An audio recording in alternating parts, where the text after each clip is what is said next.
ನಮಸ್ಕಾರ ಸ್ನೇಹಿತರೆ, ಈ ನಿಮ್ಮ ಸ್ನೇಹಜೀವಿ.comಗೆ ತಮಗೆಲ್ಲ ಆದರದ ಸ್ವಾಗತ ಸುಸ್ವಾಗತ. ಸ್ನೇಹಿತರೆ, ಇವತ್ತು ತುಂಬ ಮುಖ್ಯವಾದಂಥ ಒಂದು ಮಾಹಿತಿಯನ್ನು ತಮ್ಮ ಗಮನಕ್ಕಾಗಿ ತರ್ತಾ ಇದ್ದೀನಿ. ಇದು ನಿಮಗೆ ಅಲ್ಲದೆ ಇದ್ದರೂ ಕೂಡ ನಿಮ್ಮ ಅಕ್ಕಪಕ್ಕದ ಅಥವಾ ನಿಮ್ಮ ರಿಲೇಟಿವ್ಸ್ಗಳಿಗೆ ತುಂಬ ಹೆಲ್ಪ್ ಆಗುವಂಥ ಮಾಹಿತಿ.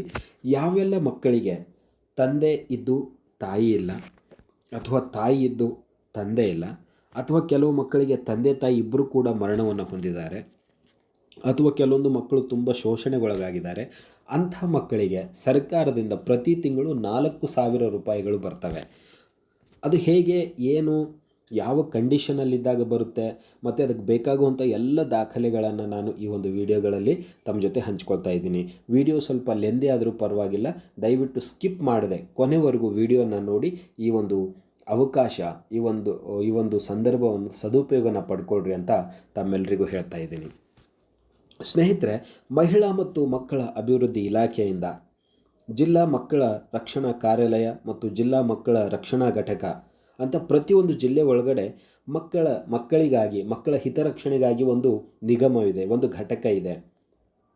ನೀವು ಅಲ್ಲಿ ಹೋಗ್ಬಿಟ್ಟು ಈ ಎಲ್ಲ ಇನ್ಫಾರ್ಮೇಷನ್ಗಳನ್ನು ನೀವು ಕೇಳ್ಕೊಳ್ಬೇಕಾಗ್ತದೆ. ಇಲ್ಲಿ ನೋಡಿ, ನಾನು ನಿಮಗೆ ಒಂದೊಂದಾಗಿ ತಿಳಿಸ್ಕೊಡ್ತಾ ಹೋಗ್ತೀನಿ. ಈಗ ಯಾವೊಂದು ಮಗುವಿಗೆ ತಂದೆ ಇಲ್ಲ ಅಥವಾ ತಾಯಿ ಇಲ್ಲ, ಯಾವುದೋ ಕಾರಣದಿಂದ ಮೃತಪಟ್ಟಾಗ ಆ ಒಂದು ಮಗು ಓದೋದಕ್ಕೆ ಅನಾನುಕೂಲ ಇದ್ದಾಗ ಸರ್ಕಾರದಿಂದಲೇ ಪ್ರತಿ ವರ್ಷ, ಅಂದರೆ ಇದು 3 ವರ್ಷಗಳವರೆಗೂ ಈ ಒಂದು ಯೋಜನೆಯ ಲಾಭವನ್ನು ಆ ಮಗು ಪಡ್ಕೊಳ್ಬೋದು. ಪ್ರತಿ ತಿಂಗಳು 4,000 ರೂಪಾಯಿ ಆ ಮಗುವಿಗೆ ಬರ್ತದೆ. ಎಲ್ಲಿವರೆಗಂದರೆ ಆ ಮಗು 18 ವರ್ಷ ಒಳಗಿರಬೇಕು. ಅಂದರೆ ಆ ಮಗು 18 ವರ್ಷ ಮೇಲ್ಪಡ್ತು ಅಂದರೆ ಅದಕ್ಕೆ ಈ ಯೋಜನೆಯ ಲಾಭಗಳು ಸಿಗೋದಿಲ್ಲ.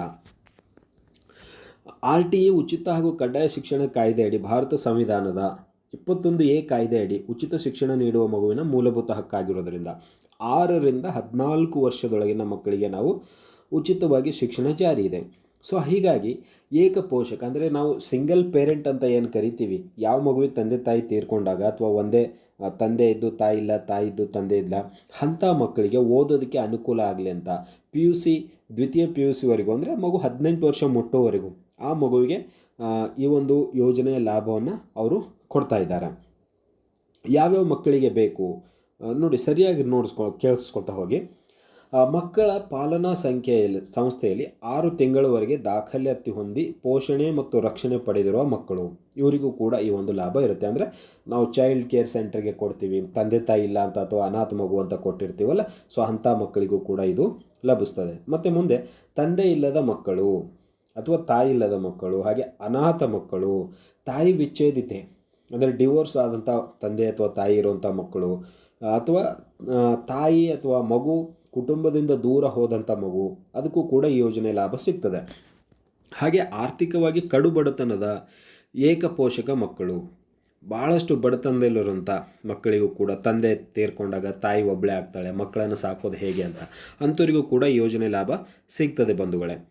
ಮುಂದೆ ಪೋಷಕರು ಮಗು ಮಾರಣಾಂತಿಕ ಕಾಯಿಲೆಗಳಿಂದ ಬಳಲುತ್ತಿದ್ದಾರೆ, ತಂದೆ ತಾಯಿಗಳು ಯಾವುದೋ ಬಹಳಷ್ಟು ದೊಡ್ಡ ರೋಗಗಳಿಗೆ ತುತ್ತಾಗಿ ಮಕ್ಕಳಿಗೆ ನೋಡ್ಕೊಳ್ಳೋಕ್ಕಾಗದೇ ಇದ್ದಂಥ ಪಕ್ಷದಲ್ಲೂ ಕೂಡ ಮಕ್ಕಳಿಗೆ ಬಾಲನ್ಯಾಯ ಕಾಯ್ದೆ, ಮಕ್ಕಳ ಪಾಲನೆ ಮತ್ತು ರಕ್ಷಣೆ ಅಗತ್ಯವಿರುವ ಮಕ್ಕಳು ಮಕ್ಕಳ ಕಲ್ಯಾಣ ಸಮಿತಿಯ ಮುಂದೆ ಹಾಜರಾಗಿ ಗುರುತಿಸಿಕೊಂಡ್ರೆ ಅಂಥ ಮಕ್ಕಳಿಗೆ ಈ ಒಂದು ಲಾಭ ಸಿಗ್ತದೆ. ಹಾಗೆ ನೈಸರ್ಗಿಕ ವಿಕೋಪಕ್ಕೆ ಒಳಗಾದವರು, ಅಂದರೆ ಫ್ಲಡ್ ಬಂದು ಅಥವಾ ಬರಗಾಲದಿಂದ ಬೆಳೆ ಹಾನಿ ಮತ್ತೊಂದು ಆದಾಗ, ತಂದೆ ತಾಯಿ ಸಾಲ ಸುಳಿಗಳಲ್ಲಿ ಸಿಕ್ಕಿದಾಗ, ಅಥವಾ ಬಾಲ ಕಾರ್ಮಿಕರಾದಾಗ, ಬಾಲ್ಯ ವಿವಾಹದಂಥ ಸಂತ್ರಸ್ತೆ ಮಕ್ಕಳು, ಅಥವಾ ಕಳ್ಳ ಸಾಗಾಣಿಕೆ ಮಕ್ಕಳು ಕಿಡ್ನ್ಯಾಪ್ ಆದಾಗ, ಅಥವಾ ಭಿಕ್ಷಾಟನೆಗೆ ಒಳಪಟ್ಟಂಥ ಮಕ್ಕಳು, ಮತ್ತು ಪೋಕ್ಸೋ ಸಂತ್ರಸ್ತ ಮಕ್ಕಳು, ಯಾವ ಮಕ್ಕಳ ಮೇಲೆ ಪೋಕ್ಸೋ ಕಾಯ್ದೆ ಅಡಿ ಸಂತ್ರಸ್ತರಾಗಿರ್ತಾರೋ ಅಂಥ ಮಕ್ಕಳು, ಹಾಗೆ ದೈಹಿಕ ಅಂಗವಿಕಲತೆ ಉಳ್ಳಂಥ ಮಕ್ಕಳು, ಪುನರ್ವಸತಿ ಅಗತ್ಯವಿರುವಂಥ ಶೋಷಿತ ಮಕ್ಕಳು, ಇವರಿಗೆಲ್ಲವೂ ಈ ಒಂದು ಯೋಜನೆ ಲಾಭ ಸಿಗ್ತದೆ. ಮತ್ತು ಶಿಕ್ಷೆಗೆ ಒಳಪಟ್ಟ ಪೋಷಕರ ಮಕ್ಕಳು, ಜೈಲಿಗೆ ಹೋದಂಥ ತಂದೆ ತಾಯಿಗಳ ಮಕ್ಕಳಿದ್ರೆ ಅಂಥ ಮಕ್ಕಳಿಗೂ ಕೂಡ ಈ ಒಂದು ಸವಲತ್ತನ್ನು ಸರ್ಕಾರ ಕೊಡ್ತಾ ಇದೆ. ಮಗು ಕಡ್ಡಾಯವಾಗಿ ಶಾಲೆಗೆ ಹೋಗುತ್ತಿರಬೇಕು, ಕಂಡೀಷನ್ ಇದೆ. ಮಗು ಆ ಊರಲ್ಲಿರುವಂಥ ಸರ್ಕಾರಿ ಶಾಲೆನೋ ಅಥವಾ ಮತ್ತೊಂದು ಶಾಲೆಗೋ ಪ್ರೈವೇಟ್ ಶಾಲೆಗೋ ಕಡ್ಡಾಯವಾಗಿ ಹೋಗ್ತಾ ಇರಬೇಕು. ಮತ್ತು ಪ್ರತಿ 3 ತಿಂಗಳಿಗೊಮ್ಮೆ ಮಕ್ಕಳ ಹಾಜರಾತಿ ಕಡ್ಡಾಯವಾಗಿ ನಮ್ಮ ಕಚೇರಿಗೆ ಸಲ್ಲಿಸುವುದು. ಅಂದರೆ ಈ ಒಂದು ಮಹಿಳಾ ಮತ್ತು ಮಕ್ಕಳ ಅಭಿವೃದ್ಧಿ ಇಲಾಖೆ ಏನಿದೆ ಅಲ್ಲಿ ಹೋಗ್ಬಿಟ್ಟು, ಅಂದರೆ ಆ ಜಿಲ್ಲೆ ಒಳಗೆ ಇರುತ್ತೆ, ನಿಮ್ಮ ಜಿಲ್ಲೆ ಒಳಗೆ ಈ ಒಂದು ಆಫೀಸ್ ಇರುತ್ತೆ, ಕಾರ್ಯಾಲಯ ಇರುತ್ತೆ. ಅಲ್ಲಿ ಹೋಗ್ಬಿಟ್ಟು ಪ್ರತಿ 3 ತಿಂಗಳಿಗೆ ಆ ಮಗುವಿನ 3 ತಿಂಗಳು ಶಾಲೆಯಲ್ಲಿರುವಂಥ ಹಾಜರಾತಿ ಜೆರಾಕ್ಸನ್ನು ತೊಗೊಂಡ್ಬಿಟ್ಟು ಒಯ್ದು ಅವರಿಗೆ ಆಫೀಸ್ಗೆ ನೀವು ಸಬ್ಮಿಟ್ ಮಾಡಬೇಕಾಗುತ್ತೆ. ಅಂದರೆ ಮಗು ಶಾಲೆಗೆ ಹೋಗ್ತಾ ಇದೆ ಮತ್ತು ಮಗು ಜೀವಂತವಾಗಿದೆ ಅನ್ನುವಂಥ ಒಂದು ದೃಢೀಕರಣಕ್ಕಾಗಿ. ಬನ್ನಿ, ಇದಕ್ಕೆಲ್ಲ ಯಾವೆಲ್ಲ ದಾಖಲೆಗಳು ಬೇಕು ಅಂತ ನಾನು ಇಲ್ಲಿ ತಿಳಿಸ್ಕೊಡ್ತೀನಿ ಮುಂದೆ ನೋಡಿ. ದಾಖಲೆಗಳು ಯಾವ್ಯಾವ ಬೇಕು ಅಂತಂದರೆ, ಯೋಜನೆಯ ಮನವಿ ಅರ್ಜಿ, ಅಂದರೆ ಈ ಒಂದು ಅರ್ಜಿ ಫಾರಮ್ ಇರುತ್ತೆ ಅದು ಬೇಕು, ಫಾರಮ್ ಬೇಕು. ಮಗುವಿನ ಜನನ ಪ್ರಮಾಣ ಪತ್ರ ಬೇಕು. ಮಗುವಿನ ತಂದೆಯ ಮರಣ ಪ್ರಮಾಣ ಪತ್ರ, ತಂದೆ ಮೃತಪಟ್ಟಾಗ ಆ ತಂದೆಯ ಡೆತ್ ಸರ್ಟಿಫಿಕೇಟ್ ಅಂತ ಏನು ಕರಿತೀವಿ ಅದು ಬೇಕು. ಅದಾದಮೇಲೆ ಶಾಲಾ ಮುಖ್ಯೋಪಾಧ್ಯಾಯರಿಂದ ಪಡೆದ ಶಾಲಾ ವ್ಯಾಸಂಗ ಪ್ರಮಾಣ ಪತ್ರ, ಸ್ಕೂಲಲ್ಲಿ ಮಗು ಯಾವ ಸ್ಕೂಲಲ್ಲಿ ಓದುತ್ತಾ ಇದೆ ಆ ಸ್ಕೂಲಿನ ಹೆಡ್ ಮಾಸ್ಟರ್ನಿಂದ ಒಂದು ದೃಢೀಕರಣ ಪತ್ರವನ್ನು ಬರೆಸ್ಕೊಳ್ಬೇಕಾಗ್ತದೆ. ಆಮೇಲೆ ಮಗುವಿನ ಪ್ರಸ್ತುತ ಭಾವಚಿತ್ರ, ಆ ಮಗುವಿನ ಈಗಿನ ಭಾವಚಿತ್ರಗಳು, ಫೋಟೋಗಳು ಬೇಕು. ಆದಾಯ ಹಾಗೂ ಜಾತಿ ಪ್ರಮಾಣ ಪತ್ರ, ಇನ್ಕಮ್ ಕ್ಯಾಸ್ಟ್ ಸರ್ಟಿಫಿಕೇಟ್ಗಳು ಬೇಕು. ಜೊತೆಗೆ BPL ರೇಷನ್ ಕಾರ್ಡ್ ಜೆರಾಕ್ಸ್, ಅಲ್ಲಿ BPL ಕಾರ್ಡ್ ಇದ್ದರೆ BPL ಕಾರ್ಡ್ ಜೆರಾಕ್ಸ್ ಕೂಡ ಬೇಕು. ಮಗುವಿನ ಪ್ರಸ್ತುತ ಆಧಾರ್ ಕಾರ್ಡ್ ಜೆರಾಕ್ಸ್, ಆ ಮಗುವಿಗೆ ಆಧಾರ್ ಕಾರ್ಡ್ ಕೂಡ ಇರುತ್ತೆ, ನಿಮಗೆ ಗೊತ್ತಿದೆ, ಮಗುವಿನ ಆಧಾರ್ ಕಾರ್ಡ್ ಜೆರಾಕ್ಸ್ ಕೂಡ ಬೇಕು. ಪೋಷಕರ ಆಧಾರ್ ಕಾರ್ಡ್ ಜೆರಾಕ್ಸ್, ತಂದೆ ತಾಯಿ ಅಥವಾ ತಾಯಿ ಇದ್ದರೆ ಬರೀ ತಾಯಿದು ಅಂತ ಒಂದು ಪೇರೆಂಟ್ಸು ಆ ಜೆರಾಕ್ಸ್, ಆಧಾರ್ ಕಾರ್ಡ್ ಜೆರಾಕ್ಸ್ ಕೂಡ ಬೇಕು. ಹಾಗೆ ಮಗುವಿನ ಬ್ಯಾಂಕ್ ಖಾತೆಯ ಪಾಸ್ಬುಕ್ ಜೆರಾಕ್ಸ್, ಪ್ರತಿ ಮಗುವಿಗೆ ಈಗೆಲ್ಲ ಬ್ಯಾಂಕ್ ಖಾತೆ ಮಾಡಿಸ್ಕೊಟ್ಟಿದೆ ಸರ್ಕಾರ, ಅಥವಾ ನೀವು ಕೂಡ ತೆಗೆದಿದ್ದೀರಿ, ಸ್ಕೂಲ್ಗಳಲ್ಲಿ ಸ್ಕಾಲರ್ಶಿಪ್ ಬರುತ್ತಂತ. ಸೊ ಅಂಥ ಒಂದು ಪಾಸ್ಬುಕ್ ಜೆರಾಕ್ಸ್, ಅಂದರೆ ಮಗುವಿನ ಅಕೌಂಟ್ ನಂಬರ್ ಎಲ್ಲ ಬೇಕಾಗುತ್ತೆ. ಮಾರಣಾಂತಿಕ ಕಾಯಿಲೆಯಿಂದ ಬಳಲುತ್ತಿದ್ದರೆ ವೈದ್ಯಕೀಯ ಪ್ರಮಾಣ ಪತ್ರ, ಒಂದು ವೇಳೆ ತಂದೆ ತಾಯಿ ಬಹಳಷ್ಟು ದೊಡ್ಡ ರೋಗದಿಂದ ನರಳುತ್ತಾ ಇದ್ದರೆ ಅವರ ಒಂದು ವೈದ್ಯಕೀಯ ಪ್ರಮಾಣ ಪತ್ರ ಬೇಕಾಗ್ತದೆ. ನೈಸರ್ಗಿಕ ವಿಕೋಪಕ್ಕೆ ಒಳಗಿದ್ದರೆ ಸಕ್ಷಮ ಪ್ರಾಧಿಕಾರದಿಂದ ದೃಢೀಕರಣ ಪ್ರಮಾಣ ಪತ್ರ.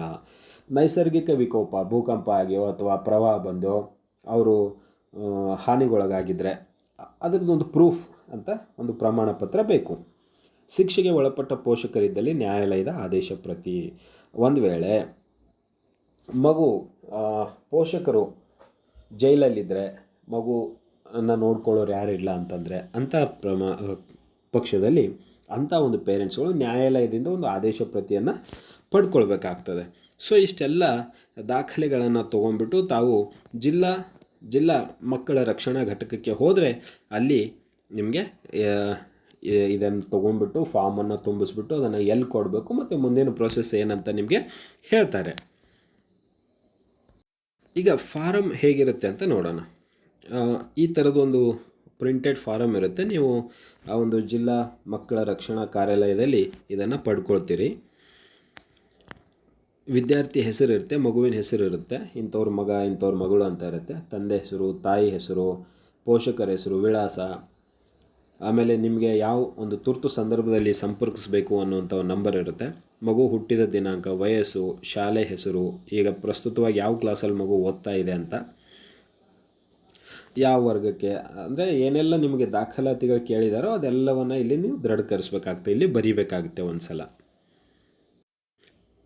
ತದನಂತರ ಕುಟುಂಬದ ವಾರ್ಷಿಕ ಆದಾಯ, ತಂದೆ ಅಥವಾ ತಾಯಿ ಮರಣ ಹೊಂದಿದರೆ ಆ ಮರಣ ಪ್ರಮಾಣ ಪತ್ರ, ದೇವದಾಸಿ ಮಕ್ಕಳಾಗಿದ್ದರೆ ಅವರಿಗೂ ಕೂಡ, ಅಂಗವಿಕಲ ಬುದ್ಧಿಮಾಂದ್ಯ ಮಕ್ಕಳಾಗಿದ್ದರೆ ಅವ್ರದ್ದು ಒಂದು ದಾಖಲೆಗಳನ್ನು ಕೂಡ ನೀವು ಸಲ್ಲಿಸಬೇಕಾಗ್ತದೆ.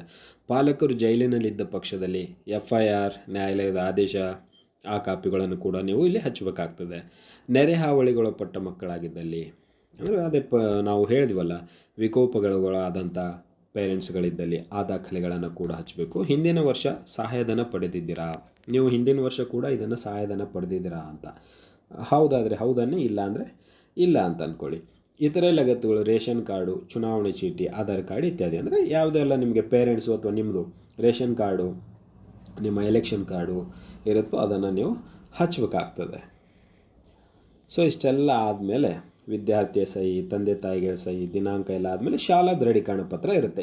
ಇಲ್ಲಿ ನೀವು ಶಾಲೆಗೆ ಈ ಫಾರ್ಮನ್ನು ಮತ್ತೆ ಪುನಃ ಶಾಲೆಗೆ ತೆಗೆದುಕೊಂಡು ಹೋಗಿ ಅಲ್ಲಿ ಶಾಲೆಯ ಮುಖ್ಯಸ್ಥರಿಂದ ಆ ಮಗು ಯಾವ ಕ್ಲಾಸಲ್ಲಿ ಓದ್ತಾ ಇದೆ, ಅದು ಅದರ ದಾಖಲಾತಿ ಸಂಖ್ಯೆ ಏನು ಅನ್ನೋದೆಲ್ಲ ನಮೂದಿಸ್ಕೊಂಡು ಶಾಲೆಯ ಮುಖ್ಯೋಪಾಧ್ಯಾಯರು ಸಹಿ ಮತ್ತು ಮೊಹರನ್ನು ಮಾಡಿಕೊಂಡು ತಾವು ಮತ್ತೆ ಹೊಳ್ಳಿ ಜಿಲ್ಲಾ ಮಕ್ಕಳ ರಕ್ಷಣಾ ಕಾರ್ಯಾಲಯಕ್ಕೆ, ಮಕ್ಕಳ ರಕ್ಷಣಾ ಘಟಕಕ್ಕೆ ತಂದುಬಿಟ್ಟು ಎಲ್ಲ ಫಿಲ್ ಮಾಡಿಕೊಟ್ರೆ ಅಲ್ಲಿ ಕಚೇರಿಯವರು ಅದನ್ನು ಫಾರ್ವರ್ಡ್ ಮಾಡ್ತಾರೆ. ಸೊ ಹೀಗಾಗಿ ಯಾವುದೇ ತಾಯಿ ತನ್ನ ಗಂಡನನ್ನು ಕಳ್ಕೊಂಡಾಗ, ಯಾವುದೇ ಮಗು ತನ್ನ ತಂದೆಯನ್ನು ಕಳ್ಕೊಂಡಾಗ ದುಃಖ ಪಡುವಂಥ ಅವಶ್ಯಕತೆ ಇಲ್ಲ.